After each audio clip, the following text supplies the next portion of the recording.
source software has been experiencing continuous and exponential expansion year after year. Every year, more applications using open source code as dependencies or published as open source are built and implemented than the year last. For reference, it is estimated that over 60% of the world's websites utilize open source code, namely Apache or Nginx. At the same time, it is found that approximately 75% of the average application is built using open source dependencies. According to a survey by Red Hat, over 90% of IT leaders report using enterprise open source code to support core functionality of their businesses. I think you guys would agree with me if I said that open source is the foundation of the modern computing world as we know it. This expansion is undeniably excellent, but you see there's an issue.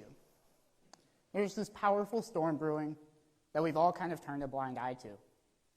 Open source security, defined as the risks and vulnerabilities that come with using third-party code and the threats that happen when we use tools.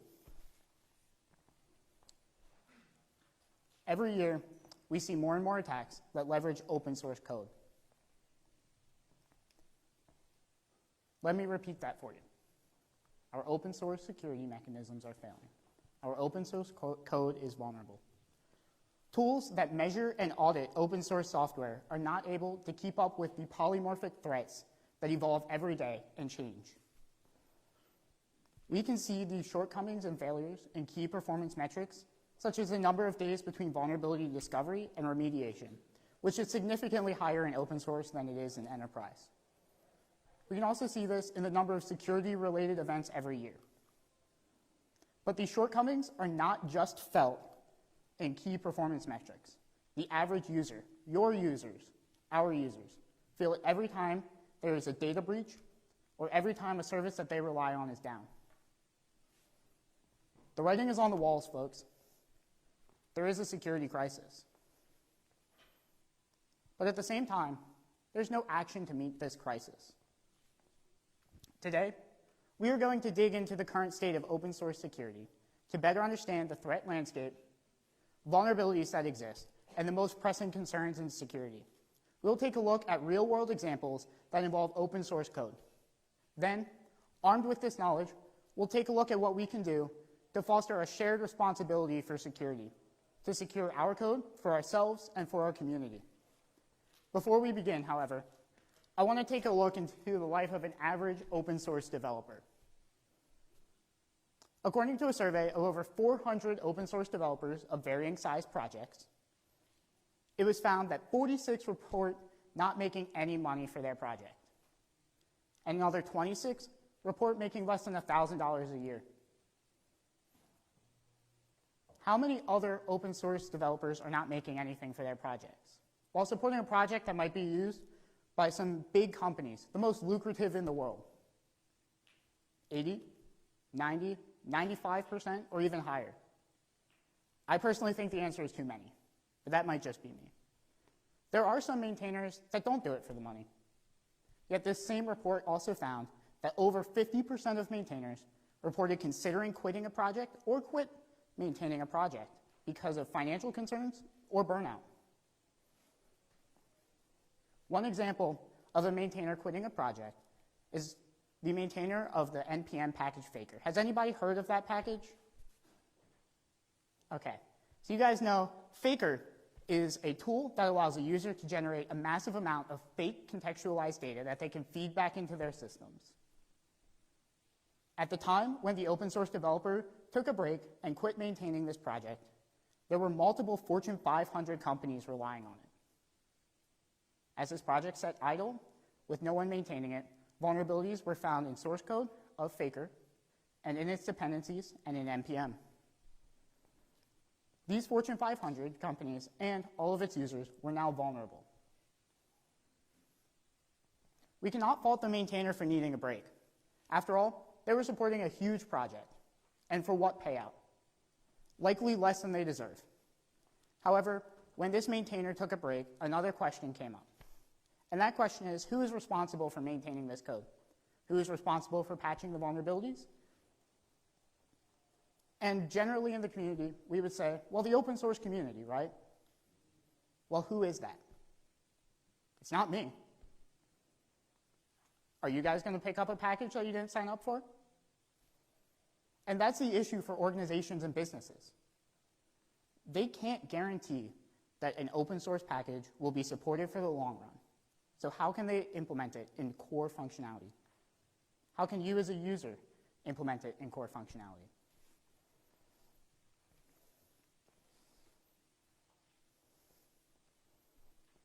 But that's not our only area of concern. Besides maintainer burnout, we have licensing compliance.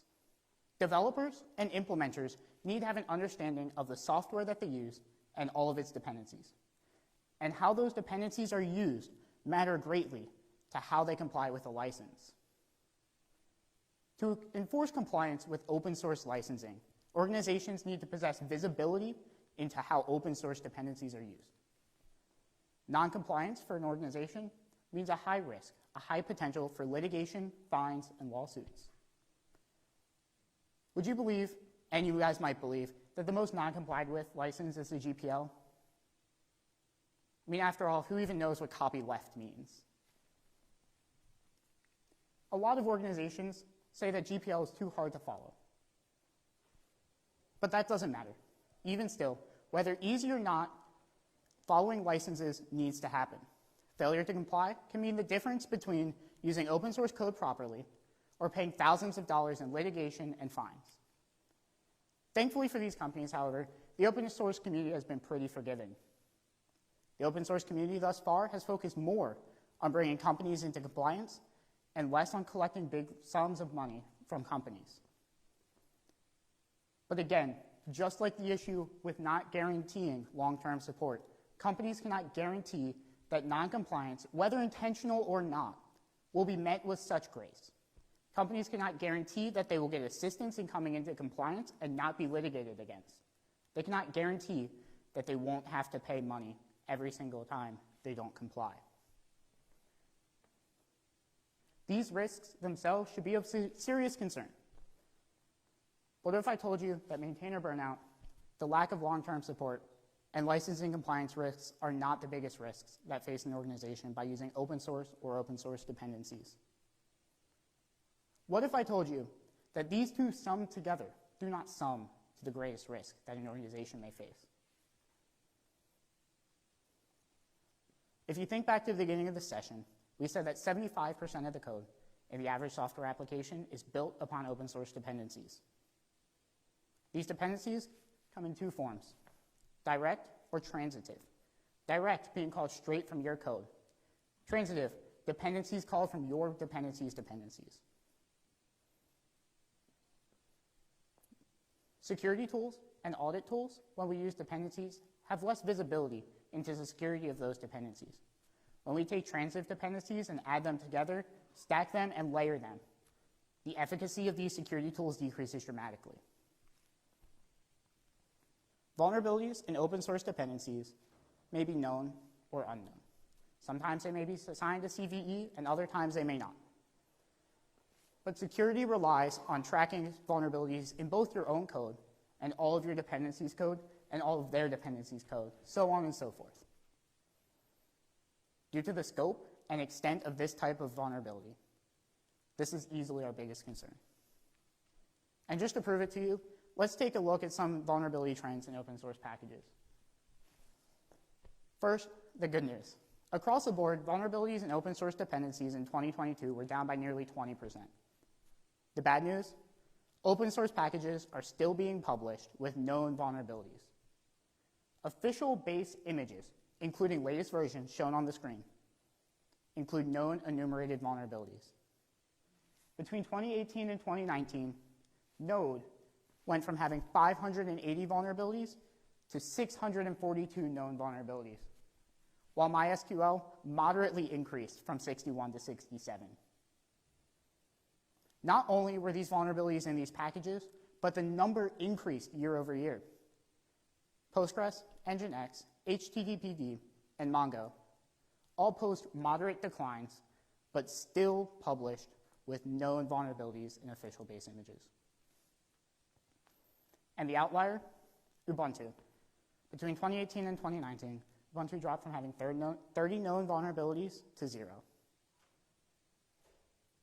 I don't know about you guys, but I think these numbers should terrify you. The fact is, open source code is vulnerable. And not only is it vulnerable, but attackers know that it is vulnerable, as shown here. And there are already tools in place to leverage these known vulnerabilities. There are already Metasploit modules ready to go for someone to take advantage of these. With this understanding of what threats exist and vulnerabilities and risks, we now need to turn our attention to the threat landscape. Who is carrying out these threats? What kind of attacks are they carrying out? So some quick terminology before we jump in. Vulnerabilities are weaknesses in our programs, our logic, and our software.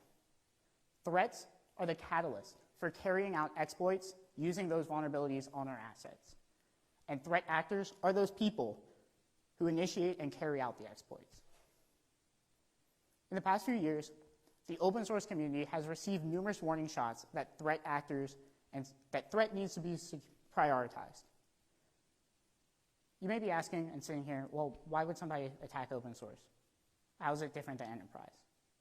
Well, open source is more widespread, 75% of the average application.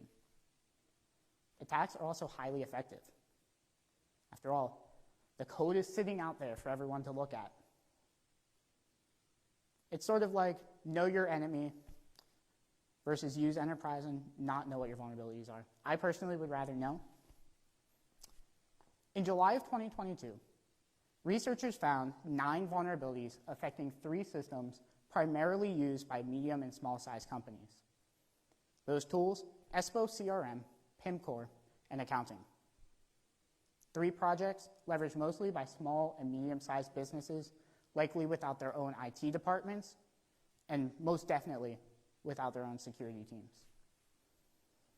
But the thing is, while those might be small, the 2017 Equifax data breach that leaked the data of over 147 million people was the result of an attacker finding a vulnerability in the organization's open source code.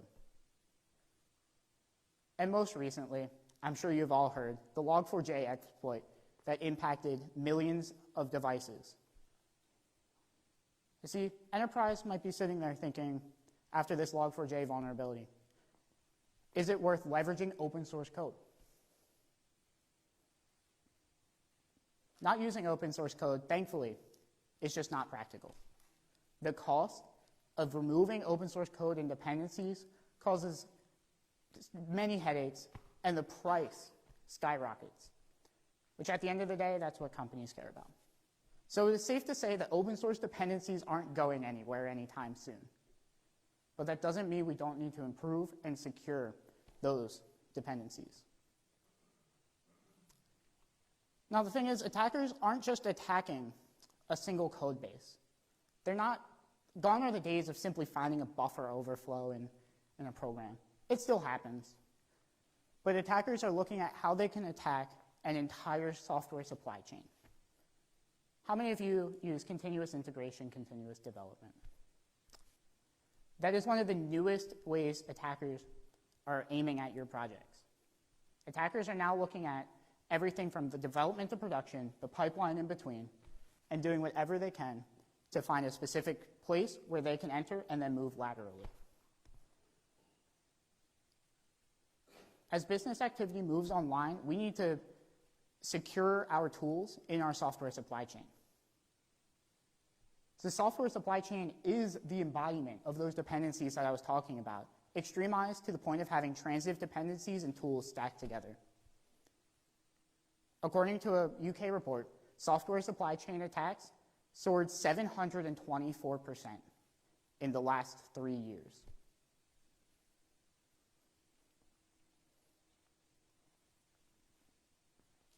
In 2019, SolarWinds, a provider of IT enterprise management software, was attacked by a Russian state-sponsored hacking group. These attacks leveraged the SolarWinds update infrastructure to inject malware into a software update, which was then distributed to SolarWinds customers, giving attackers access to those customers' networks when they updated. Also in 2019, hackers compromise software updates to distribute the malware called Shadowhammer into ACES computers using the ACES Live update. With software supply chain attacks, attackers will leverage compromised software update infrastructure, developer accounts, developer tools, and third-party components, open source dependencies. And one of the most common and easiest attacks for an attacker is actually just doing something called dependency confusion. A dependency confusion attack is one where an attacker will upload a malicious package named very similar to a legitimate package to public repositories. Then, maybe a developer will go and they need to update a dependency. And instead of grabbing the right one, they grab the one that's named very similar, but just different enough. And now they have downloaded malware instead of the dependency they need. This is sometimes also referred to as typo squatting or brand jacking. This attack is successful when a developer makes a mistake. And sometimes dependency management tools like NPM and pip may be confused by these packages and update their repositories with the wrong package, now allowing it to be distributed to everyone who uses those. While this security crisis has been ongoing, there have been some brilliant minds over at the Open Worldwide Application Security Project, OWASP. They have developed what's called the Software Assurance Maturity Model. The SAM is designed to provide an effective and measurable way to analyze and improve security of your devices, of your software development lifecycle. The SAM mixes governance, design, implementation, verification, and operation into a flexible way to fit your project. And another positive trend, and arguably the most exciting trend in my opinion, is a shift in shared responsibility between security developers, open source developers, security teams, and operations teams. This DevSecOps approach is generally considered positive. According to a survey by Sneak, 47% of respondents say that they have no specific programs to drive shared responsibility, but they are aware of it. And only 15% have implemented. The survey highlights a difference between awareness and implementation, and that is an opportunity for us to improve. Increasing adoption and implementation of shared responsibility is what we need to guarantee the future of security. There will obviously be roadblocks ahead, and some not yet thought about. For example, we will need to develop policies and procedures to guarantee shared responsibility. We will have to hold users accountable, and we must be held accountable ourselves as developers. How will the open source community of developers rally users who have no passion to develop, have no passion to secure? How will they leverage them in this security fight? And then on a more technical side, maintainers, implementers need to make use of available tools to track vulnerabilities and offer patches. Sneak is one such tool. Sneak can be added into a repository, search through your code, identify vulnerabilities in your code and in its dependencies. It can even go as far as automating a pull request with an optional patch. Another tool, Dependabot. Great for tracking dependencies, not so great for automation. But this streamlining, especially with what we can do with Sneak, is what we need for the future. Security will take all of us, and it is a long road to catching up with the threats that face our favorite open source projects. In the meantime, as developers, we must continue to think about security. As implementers, we must do everything we can on our side to secure and recommend security updates to developers. And as users, when you see a vulnerability, report it. We need to do our part in threat hunting. And with that, questions?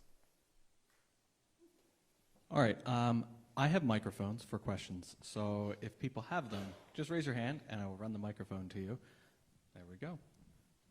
And just keep looking for me because I'll keep queuing up the next question. If you haven't been in this room, it's going to be a fun experience of watching me run up and down these steps. You did a great job of listing some vulnerabilities in the open source landscape. I'm curious if you could talk about any of the measures folks like NPM or the Python Packaging Authority are taking in order to deal with some of the vulnerabilities that you're pointing out? Of course. So I actually haven't dug into those too much, and we're sort of on the backside, especially in the open source community. I think we're on the backside of security. I haven't dug into NPM or any of those to really look at what they're doing. From my understanding, it's still just kind of an open issue and something that just sits out there. Hi. I was wondering about the container images that you were talking about. Yes. I was wondering why you didn't mention about anything about SBOMs, some of the distro-less containers that I've been talking about where there are all the vulnerabilities from the base image are taken care of, and about OpenVex. Have you studied that at all, or did that not make it in the talk because of timing or something? Yeah, honestly, I haven't looked into those too much. I've been looking at stuff that Sneak's pushing out, Red Hat, SANS, all of these giants in the security world, and those haven't been the talks of these people yet. So maybe something's getting missed there. Maybe I missed something, but it didn't make it in the talk today. More of a comment than a question, but I just wanted to say I find it pretty interesting and cool how the outlier of the stuff that he showed about the containers with vulnerabilities was Ubuntu, which is like one of the most well respected open source things. I mean, a lot of the stuff he showed up there, if not all of it, was open source, but of course Ubuntu was the one that has none. I thought that was pretty cool that they were the ones to give back like that. Yeah, that was really interesting as well. I was trying to take a look into why that happened. What are they doing different? What is going on different? And that's an answer that's still mystifying. I don't think it's luck. I think it's a core, dedicated group of a community built over many years. I will admit to have using cracked versions of Photoshop for many, many years. But now that I'm making money off of it, I do the subscription model, so they're getting paid for it.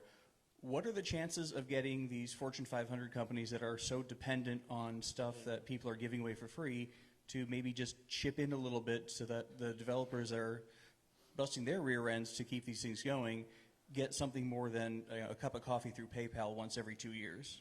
Well, I think they've had the opportunity to do that, and they haven't. So we're going to need some policies. We're going to need something to drive that more than what we're doing now, because we've given them the chance to do it on goodwill. So there's going to need to be a shift to do it on necessity. Yeah, it sounded like some of the framing was like it's supposed to be putting open source developers to kind of account for this, but as you mentioned in the talk, those small to mid-sized businesses who got, pawned the most. And so is that really to be placed at the foot of the developers when really these small and mid-sized companies, they're the one that decides how they want to maintain their software, and oftentimes they're just out of date and want to keep it stable and not touch it. So is this more of an issue of companies not paying enough people or enough staff or resources to maintain their own infrastructure the proper way, as opposed to developers' problem? I think it's really an issue on all sides. I don't think companies always keep their stuff up to date. The number of times I've seen, vulnerabilities and old images, old software. Well, this is the way we've always done it. But I think at the same time, when I develop, I don't necessarily think about security in the forefront. And I've talked to other security people who also, security is not necessarily the forefront of their development. And they're different trainings, they're different skill sets, so it makes sense. But we kind of need to approach it from all angles. So I would say it's not just developers, it's not just users, it's not anyone contributing, it's a community thing. It really will take all of us to address the security concerns that exist. Next to Ubuntu, I was wondering, was there any data out there for BSD? I did not look at the data for BSD, but I'm imagining it probably exists somewhere.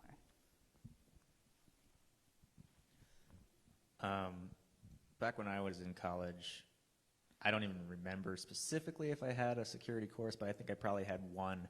Do you know if there's any kind of push to have more emphasis on security classes in education at all? Yes, definitely. So I'm actually at Penn State University majoring in cybersecurity with a focus in government and politics. So my courses range anything from the standard IT classes to security and risk analysis to straight up malware analysis and tearing apart malware at a disassembler level. I know that Carnegie Mellon has a great cyber lab, and they actually host an annual Capture the Flag event for high school, middle school, and collegiate level. So that does exist in the world. The NSA is actively recognizing universities as centers of excellence in cybersecurity and cybersecurity education. So those opportunities do exist, and I think obviously they will continue to grow, and it's going to continue to be a need at the same time.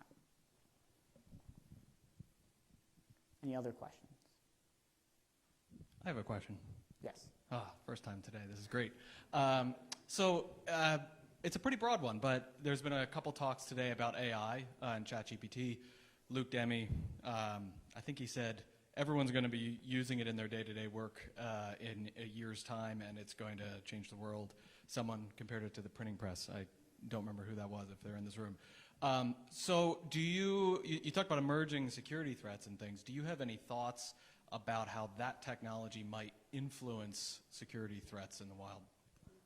Definitely. So I don't think that artificial intelligence is going to skew it one way or another. I am actively in a class right now that's looking at cyber analytics. So we're using machine learning and artificial intelligence to improve SOAR, seams, SOCs, all of that. At the same time, I watched a webinar from SANS about using ChatGPT to write different security-related tools or exploits. And if you can talk around its guardrails, you can get it to write some pretty cool exploits for you. It'll teach you how to use Nmap. It'll teach you how to use Metasploit. If you have a specific service, you can ask for it to teach you how to use Nmap and target a specific network. Paste that into your terminal. Paste the output into ChatGPT. Ask you what can I do with this? Talk around its guardrails a little bit. It'll tell you what you can do. Might tell you, oh, you have to use Metasploit. Well, how do I use Metasploit? It'll teach you how to use Metasploit. So, you can use it at AI machine learning for security. You can also use it for attacks.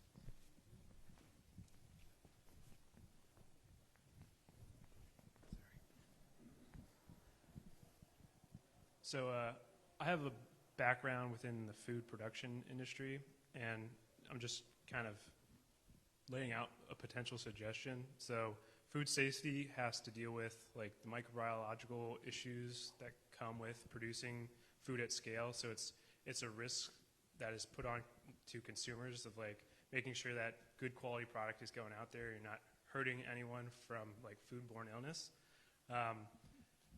I've worked with food safety professionals, and apparently there's a culture within that realm of sharing across companies solutions to those problems, because it's not necessarily like an innovation thing to like create new products. It's not like they're competing. They want to do the same thing of like protecting people.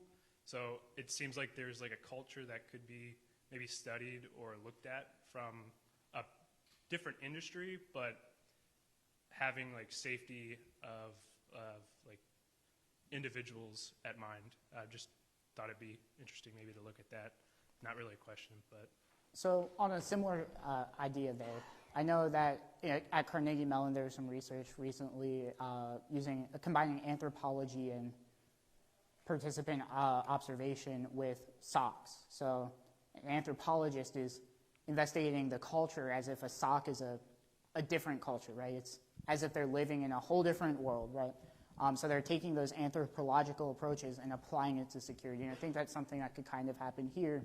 Okay, let's take an anthropological approach to the open source community.